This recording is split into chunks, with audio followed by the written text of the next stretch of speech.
झालं बाई सगळं.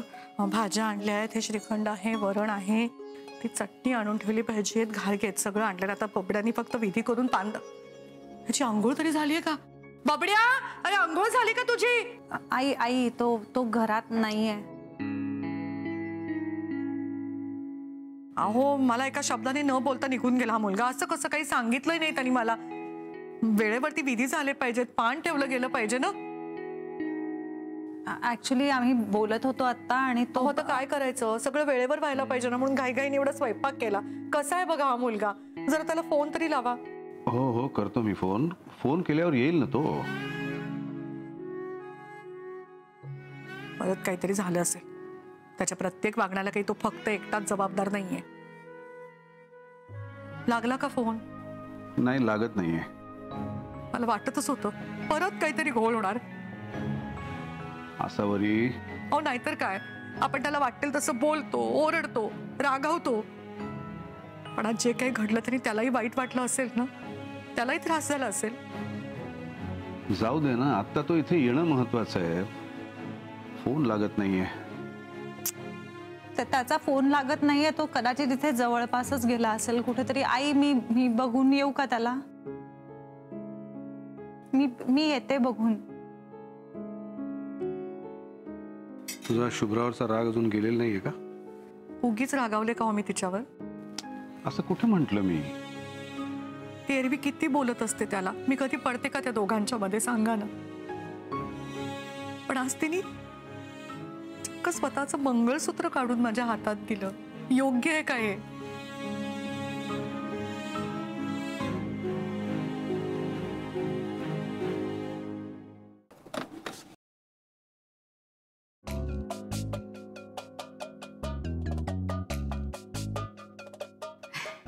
अय्या शुभ्रा, तू इकडे कुठे वाट चुकलीस? सोहम आला इथे. सोहमला बघायला आलीयस? आत तर ये. तो असेल घरात तर त्याला सांग. अगं दारात उभी राहून काय बोलतीयस? आत तर ये. सोहम. अगं नाहीये तो. तुझा नवरा कुठे आहे तुला माहित नाही? कमाल आहे, म्हणजे घरी न सांगता गेलाय की काय? हे शुभ्रा, अगं नवऱ्याबरोबर तुझं मंगळसूत्र पण हरवलेस की काय? अगं चांगलं नाही असं मंगळसूत्र हरवणं. अगं मी माझ्या जीवापेक्षा जास्त जपते माझं मंगळसूत्र. कमाल आहे शुभ्रा तुझी. जगातल्या प्रत्येक विषयावर तुला मत असतं. सगळे शहाणे एकत्र जमले त्यात तू 150 ठरशील. सासूची लाडकी, सासऱ्याची लाडकी. तुझ्या लेखी त्या बिचाऱ्या नवऱ्याची किंमत शून्यच दिसतेय.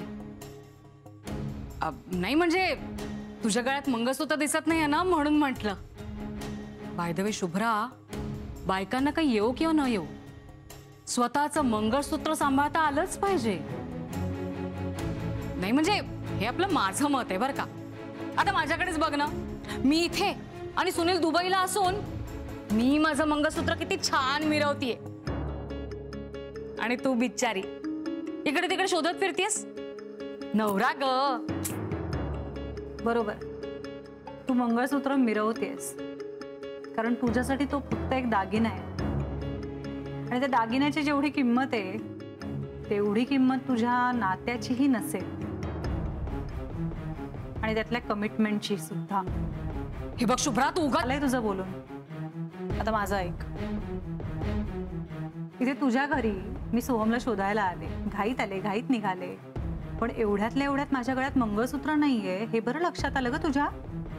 काय नजर आहे तुझी. पण एक सांगू, दुसऱ्यांच्या गळ्यातल्या मंगळसूत्राकडे बघणं आता सोडून दे.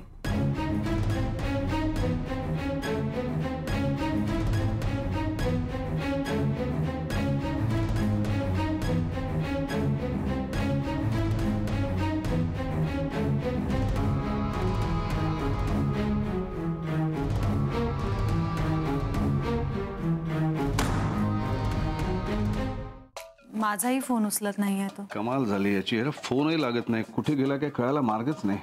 अहो पण वेळेवरती पान ठेवायला हवं ना. आता काय करायचं? मी एक काम करतो, मी जाऊन बघून. आला.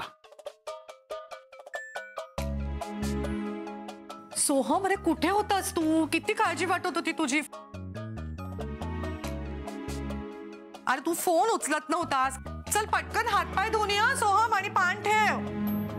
बरं झालं बाई वेळेवर आला नाही. मग तू उगीच टेन्शन घेतलंस. सगळं आहे ना व्यवस्थित, काही राहिलं नाहीये ना?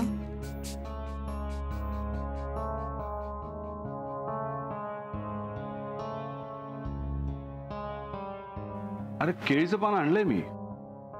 अहो केळीच्या पानावरच वाढलंय ना. मला जरा तुपाचं देता का? हो.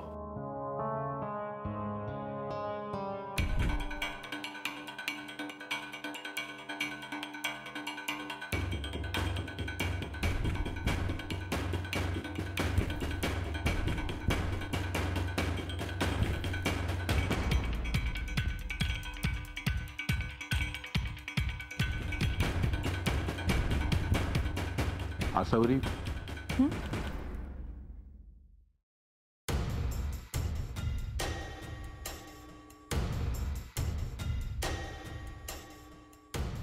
सोहम, अरे हे काय करतोयस तू? अरे पान वाढलंय मी सगळं. अरे तू बाहेरचं जेवण का वाढतोयस?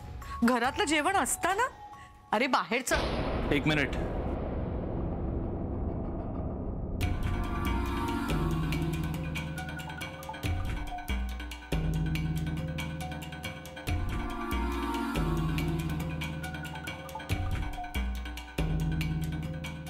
श्राद्ध कोणाचं आहे? प्रभाकर कुलकर्णी यांचं. आणि मी सोहम प्रभाकर कुलकर्णी. माझ्या बाबांचं श्राद्ध घालण्याचा अधिकार फक्त माझा आहे, फक्त माझा.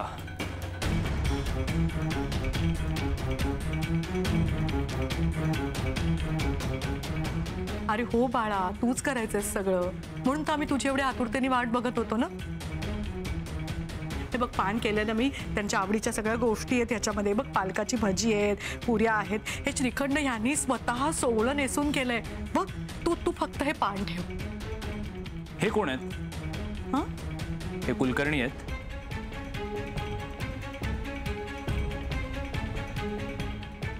तू कुलकर्णी आहेस, मिसेस राजे.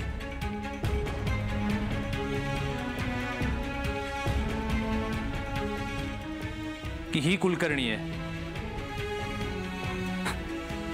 हिने तर माझ्या नावाचं मंगळसूत्र सुद्धा काढून टाकलंय.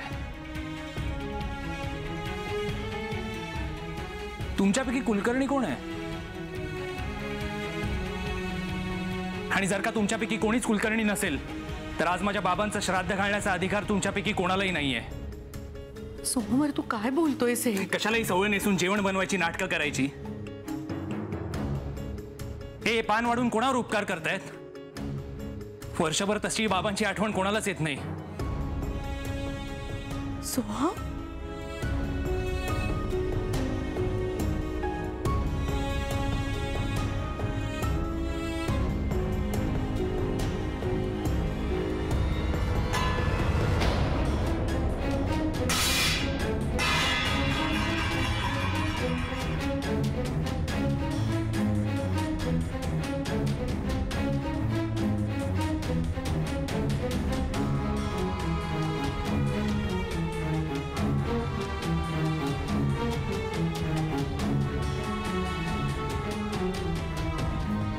सोहम काय केलंस तू? हे काय केलंस तू? अरे दरवर्षी तुझ्या बाबांच्या नावाने आपण ताट ठेवतो अगदी रीतीनुसार, ते त्यांची आठवण असल्याशिवाय. असं कसं बोलू शकतोस रे तू? तू केवढासा होतास तुझे बाबा गेले तेव्हा? तुझ्याकडे बघत नेहमी मी डोळ्यातलं पाणी थोपवत आले. बाबांना त्रास होऊ नये म्हणून मनातली कुठली गोष्ट कधीही बोलले नाही. म्हणजे मला त्यांची अजिबात आठवण नाही, मला काहीच वाटत नाही, असं त्याचा अर्थ होतो का सोहम? कसं बोलू शकतोस असं तुम्हाला?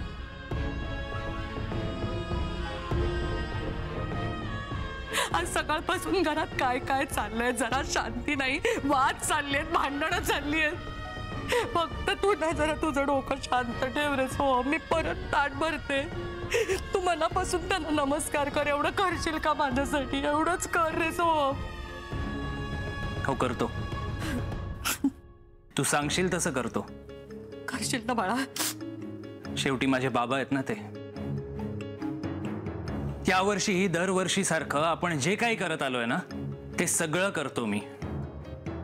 पण आजपर्यंत तू आसावरी कुलकर्णी होतीस. कळतंय का मिसेस राजे? तू काय बडबडतोयस? तुला कळतंय का? तू मध्ये बोलू नकोस ग. आईची फ्रेंड, फिलॉसॉफर, गाईड. नेहमी आईला अक्कल शिकवत असतेस ना तू. आज मी तिला सांगतोय तुझ्याकडनं शिक म्हणून.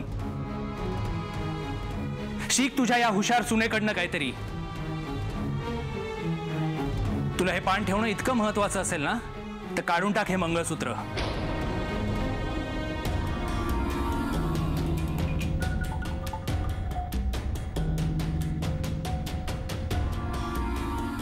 तू त्यांना कशाला मध्ये घेतोयस? शुभ्रा गप्पा राहा. पान मी ठेवायचंय ना, मग तिला मी सांगेन ते ऐकावं लागेल. तू ठरव तुझ्यासाठी काय महत्वाचं आहे ते. इतकी वर्ष जे आपण करत आलोय ते यावर्षी जर तुला करायचं असेल ना तर काढून टाक ते मंगळसूत्र.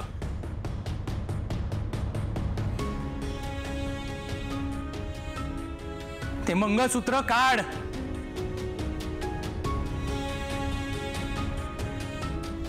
ते काढ मंगळसूत्र, नाही तर मी काढतो ते मंगळसूत्र. सोहम!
सर, उशीर होतोय. आपण पान ठेवायला हवं ना आता?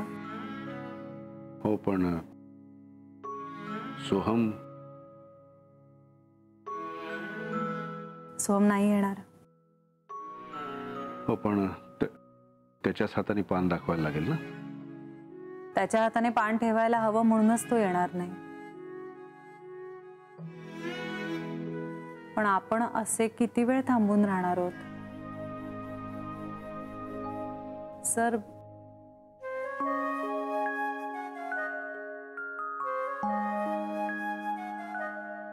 आसावरी, आधीच बराच उशीर झालाय. आपल्याला आता पान दाखवून कार्य पूर्ण करायला हवं ना.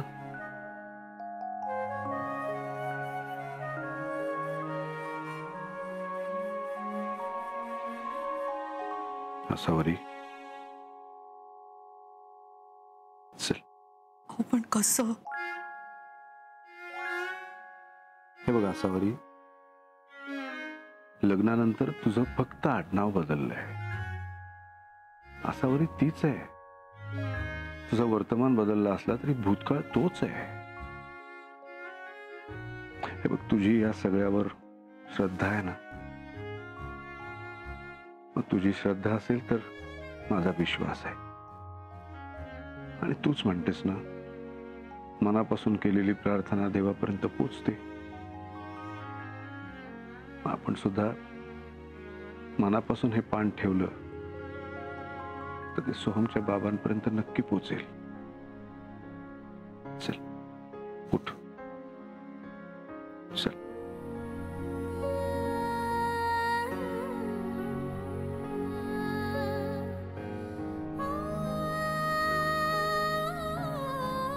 चल.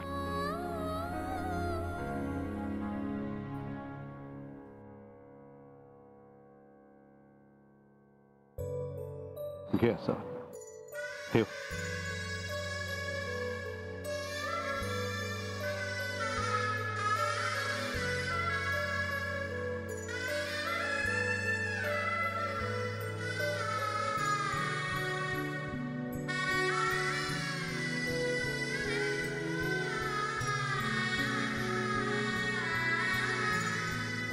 आज अपयशी ठरले हो मी, सगळ्याच बाबतीत. आई म्हणून तर हरलीये मी. माझ्या बबड्याला हे पान ठेवायचं होतं,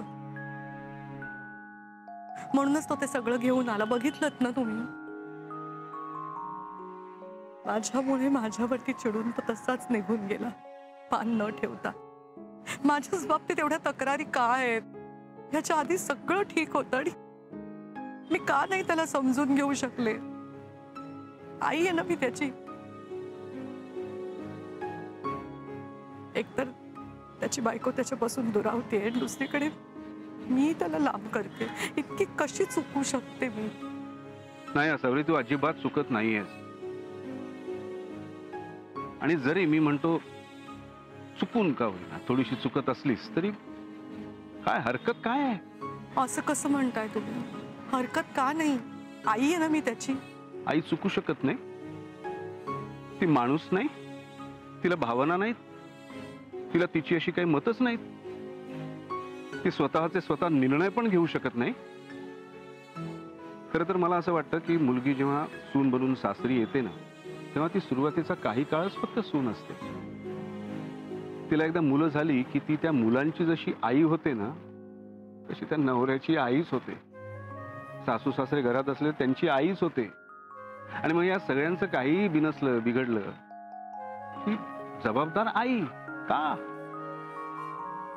म्हणजे सासू सासरे त्यांच्या हट्टीपणापायी जर का आजारी पडले तरी जबाबदार मात्र आई. नवरा चुकीच्या मार्गाला गेला हिच्यामुळेच. मुलं चुकीची वागली, बाहेर मारामाऱ्या करायला लागली, समाजाला अमान्य गोष्टी करायला लागली, ते सोड. त्यांनीच अभ्यास न केल्यामुळे परीक्षेत नापास झाली तरी चूक आईचीच. का? नाही, मला मान्य आहे, आई मुलांना जन्म देते, त्यांना वाढवते, त्यांच्यावर संस्कार करते. सगळ्यात जास्त प्रभाव जर मुलांवर कोणाचा असेल तर तो आईचा असतो, मान्य आहे. पण ती मुलं जसजशी मोठी होत जातात तसं त्यांच्यावर इतरांचाही प्रभाव पडतो ना. नातेवाईक असतील, मित्र असतील, शाळा, शिक्षक, समाज, हे सगळे घटक घडवायला कारणीभूत ठरतात, तसे बिघडवायलाही कारणीभूत ठरतात ना. पण नाही, आपण पिढ्यानपिढ्या या सगळ्याची एक मॉरल रिस्पॉन्सिबिलिटी, नैतिक जबाबदारी त्या आईला देऊन टाकली. मला तर कधी कधी वाटतं देव सगळ्या ठिकाणी असू शकत नाही ना, म्हणून त्यांनी आई बनवली असेल. हुशार आहे तो देव. स्वामी तिन्ही जगाचा आई विना भिकारी, आईसारखं दुसरं दैवत नाही असं म्हणत अनेक पिढ्या वाढल्या. आणि आपण तिला देवाची उपमा दिली आणि तिला माणूस म्हणून जगण्याचा अधिकार काढून घेतला. आसावरी, तुझा माणूस म्हणून जगण्याचा अधिकार आईपणाच्या ओझ्याखाली मरू देऊ नकोस. तू आई आहेस, मान्य आहे मला, पण त्याआधी तू आसावरी आहेस. तू कुलकर्णी नाही आहेस, तू राजे नाही आहेस, तू दत्ताजींची सून नाही आहेस, तू शुभ्राची सासू नाही आहेस, तू सोहमची आई नाही आहेस, तू आसावरी आहेस. आणि तुझ्यातल्या त्या छोट्या आसावरीला उघड्या रानावर बागडायचंय. तुझ्यातल्याच त्या नवीन लग्न झालेल्या आसावरीने खूप स्वप्न पाहिली आहे. त्या आईपणाच्या ओझ्याखाली ती सगळी स्वप्न तू विसरून गेली आहेस ग आसावरी. आणि लक्षात घ्या आसावरी, आई म्हणून भरभरून द्यायला तुला आसावरी म्हणून आधी भरभरून जगायला हवं ना. आणि मग हे जगताना तू हसशील, रडशील, नाचशील, बागडशील, तसं चुकशील सुद्धा, पण ते चुकणं सुद्धा आयुष्याचाच एक भाग आहे. हे बघ आसावरी, घरच्यांच्या, समाजाच्या अपेक्षांच्या ओझ्याकडून बाहेर पड. एक गोष्ट लक्षात ठेव, तू कोणालाही उत्तर देऊ लागत नाही. तू तुझ्या लेकासाठी काय केलंयस, किती केलंयस हे तुला छान माहिती आहे. त्याचं प्रतिबिंब इतरांच्या नजरेत बघू नकोस आणि सोहमच्या वागण्यातही बघू नकोस. आणि त्याहीपेक्षा महत्वाचं, स्वतःला दोषी, अपराधी अजिबात समजू नकोस.